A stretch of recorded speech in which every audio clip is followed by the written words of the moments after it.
পাখির চোখের মতো করে তমলুক শহরটাকে দেখার ইচ্ছা অনেক দিন থেকে ছিল। তাই আজকে সেই সুযোগটা পেয়ে তার লোভ সামলাতে না পেরে চলে এসেছি তমলুকের সবথেকে বড় বিল্ডিংয়ে। তো এখানে আসার পর পুরো তো অবাকই হয়ে গেছি দৃশ্যটা দেখার পর থেকে। তো আপনারাও দেখুন। তো হয়তো যাচ্ছি, ঠিক আছে।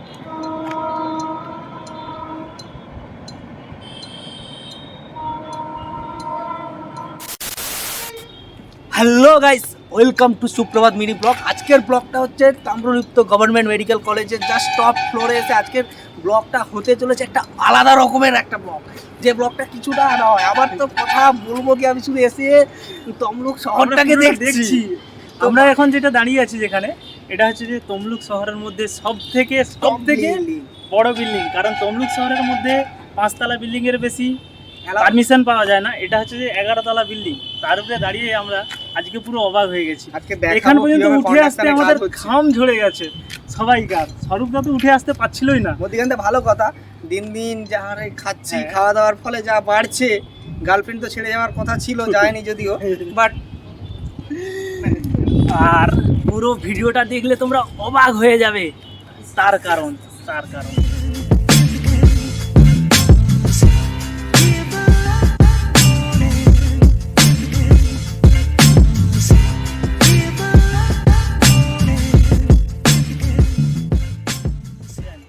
তাই আমরা দাঁড়িয়ে আছি জাস্ট একটা টপ ফ্লোরের মধ্যে। জাস্ট এখান থেকে তুমি যদি দেখো, এখান থেকে পুরো তমলুক শহরটাকে পুরোটাই যা দেখা লাগছে, জাস্ট পুরোটাই দেখতে পাচ্ছি। তার সাথে বড় কথা হচ্ছে রূপনারায়ণ নদী এখান থেকে আমি কাছেই দেখতে পাচ্ছি। সুপ্রভাত দা তো এসেই লাফালাফি শুরু করে দিচ্ছে।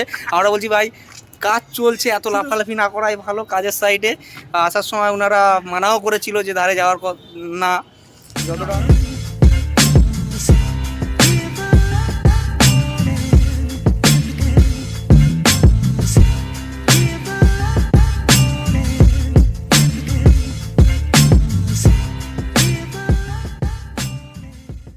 তমলুক শহরের মধ্যে সব থেকে বড় বিল্ডিং আপাতত 10 তলা নয় 11 তলা।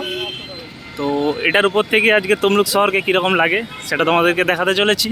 এটা হচ্ছে তমলুক মেডিকেল কলেজের বিল্ডিং। আরও পাশে অনেক বিল্ডিং রয়েছে, এটা সব থেকে বড় বিল্ডিং।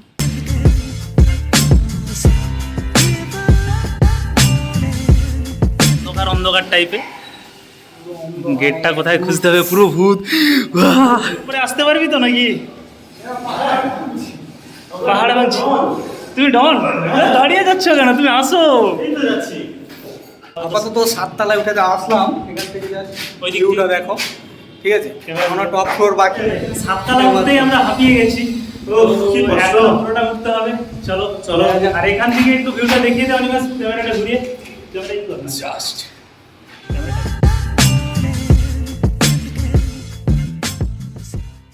আমরা 11 তলার উপরে এসে গেছি।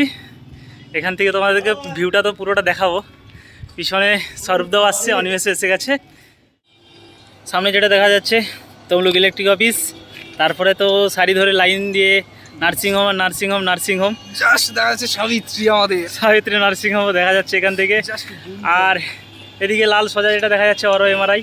ওদিকে তো যতদূর চোখ যাচ্ছে কোলাঘাটে পাওয়ার হাউস দেখা যাচ্ছে। হ্যাঁ, কোলাঘাট, এখান থেকে কোলাঘাটের পাওয়ার হাউস দেখা যাচ্ছে। কোলাঘাট পাওয়ার হাউসটা দেখছি, যদি দেখানো যায়, জুম করছি। আই থিঙ্ক দেখা যাচ্ছে পাওয়ার হাউসটা এখান থেকে, তমলুক থেকেই কোলাঘাট পাওয়ার হাউসটা দেখা যাচ্ছে। মানে এতটাই দূরে আমরা, মানে উপরে উচ্চতায় উঠে আছি যে এখান থেকে কোলাঘাট পাওয়ার হাউসটাও পর্যন্ত দেখা যাচ্ছে। ভাই শুধু ভিউটা দেখুন। আর এই যে পাইপের মতন যেটা দেখা যাচ্ছে, এটা আমাদের তমলুকের মহাশ্মশান। এখান থেকে সোজা বেরিয়ে গেছে টাউনটা শুধু দেখো, জাস্ট এক্সিলেন্ট। পাখির চোখে, যেটা বলা যায় পাখির চোখে আমাদের তমলুক শহরটা, প্রাণের শহর। সামনে নদী দেখা যাচ্ছে, সেইটা মনে হয় কোটের হয়েছে হলুদ। হ্যাঁ, আর যেটা দূরে দেখা যাচ্ছে একদম টপে হলুদ রঙের, সেটা নতুন কোট। এই হচ্ছে আমাদের বর্গভীমা মন্দির। এখান থেকে বর্গভীমা মন্দিরের চূড়াও দেখা যাচ্ছে, মায়ের মন্দিরের। জিনিস লক্ষ্য করে দেখেছো কি, জাস্ট রূপনারায়ণটা মনে হচ্ছে যেন আমাদের পাশেই।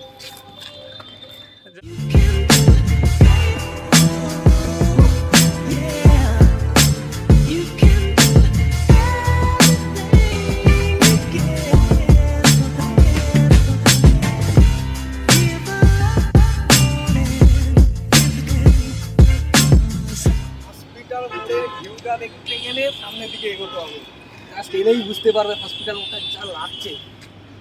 এতক্ষণে বুঝতে পারলাম লন্ডন শহরটাকে এত টপ ফ্লোর থেকে এমন ভিউটা দেখায় কেন। তাহলে আমার তমলুক শহরকেও যদি কোনোদিন ড্রোন দিয়ে শ্যুট করে যে দেখানো হয়, সত্যি যে আই থিঙ্ক দেখায় অনেকে, কিন্তু এই আমাদের কাছে তো আমরা গরিব লোক, আমাদের কাছে ড্রোন নেই, তাই আমাদের ড্রোন পাখির চোখে 10 তলা 11 তলা বিল্ডিংয়ের উপরে।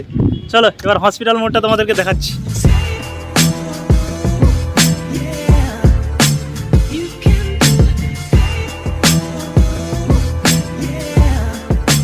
হচ্ছে আমাদের প্রাণের হসপিটাল মোড়। তো এখান থেকে ভিউটা জাস্ট অসাধারণ। এখান থেকে গোটা তমলুক শহর দেখা যাচ্ছে। এই দিকটা নদীর এরিয়াটা আরও বেড়ে গেছে। এখান থেকে আমাদের বাম দিকে এইদিকে গেলে কোলাঘাট, আর ওদিকটা হলদা, মহিষাদল হলদা। আশা করি এখান থেকে মহিষাদলের এরিয়াও দেখা যাচ্ছে। হ্যাঁ, আর সব দিকে আমাদের হচ্ছে বড় হচ্ছে যে রাখাল মেমোরিয়াল মাঠটা। বিকেল হলে এখানে প্র্যাকটিস শুরু হয়। এখান থেকে যতদূর দেখা যাচ্ছে আমাদের ওই যে সামনে বড় বিল্ডিং রয়েছে, আমাদের এটা হচ্ছে তমলুক ডিএম অফিস, যেটা তমলুক থেকে নিমতৌড়িতে এখনই শিফট হয়েছে। ওইখান থেকেই সোজা আই থিঙ্ক ওর পাশ থেকেই আমাদের ন্যাশনাল হাইওয়ে।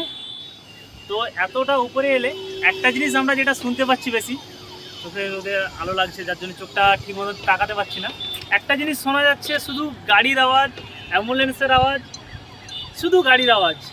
আর চারিটা খুঁজতে দূরে কোথাও যাওয়ার দরকার নেই, শুধু কলকাতা দেখার জন্যে, কলকাতার মতন ভিউ দেখার জন্যে আমাদের যে মেডিকেল কলেজের সবথেকে বড় বিল্ডিংটা রয়েছে এর উপরে উঠলেই দেখা যাবে যেন কলকাতা কলকাতা ফিল হচ্ছে। শুধু ভিউটা মানে পুরো সেই দেখুন চারিদিকে যেখানেই দেখাবেন দেখতে পাবেন। হ্যাঁ, বাড়ি অনেক হয়ে গেছে, কিছু কিছু জায়গায় প্রচুর বাড়ি হয়ে গেছে, কিন্তু কেউ যদি বলে থাকে যে তমলুক শহরটা পুরো গাছপালা কেটে চারিধারে ভরিয়ে দিয়েছে বাড়িতে, সেটা বললে ভুল বলা হয়। এতটা উপরে দেখলে হ্যাঁ গ্রামের থেকে একটু বেশি দেখতে পাবেন ঠিকই, কারণ তমলুক শহর পেরোনোর পরে ওদিকটাতে গ্রাম, যত সব ছোট বাড়ি, যার জন্যে পুরোটাই সবুজ দেখতে পাবেন। তো তমলুক শহরটাও দেখুন, চারিদিকে যেই দিকেই দেখবেন সবুজ তো আছেই, পুরোটাতেই সবুজ আছে। একটু দূরের দিকে দেখলেন সেদিকে গ্রাম, আর সামনে ট্রেন লাইনও দেখা যাচ্ছে। আর কিছুটা দূরে যেটা আরও দূরে দেখা যাচ্ছে ওদিকে শঙ্করটা ব্রিজের পরে মানিকতলা, ওগুলো দেখা যাচ্ছে। এবার আমরা ছাদের উপরে আমাদের অনেক খাটাখাটনি হয়ে গেছে, ঘাম ঠাম ঝরে গেছে। অনিমেষ তো পোজ দিয়ে পুরো তার ঘাম ফাম ঝরিয়ে একদম শেষ। পিচুসও আছে, ফান্ডুসদা তো সবসময় ফোনে ব্যস্ত, তাকে তো দেখানোই যায় না। এবার এখান থেকে নামতে হবে, নামতে গেলে আরও ঘাম ঝরবে। চলো, কষ্টের শেষ নেই।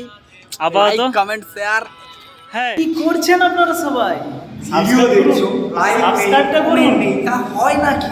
এত কষ্ট করে এরকম ঘাম ঝরিয়ে ভিডিও বানাচ্ছি, তো লাইক কমেন্ট শেয়ার আর সাবস্ক্রাইবটা তো করো ফটাফট সে।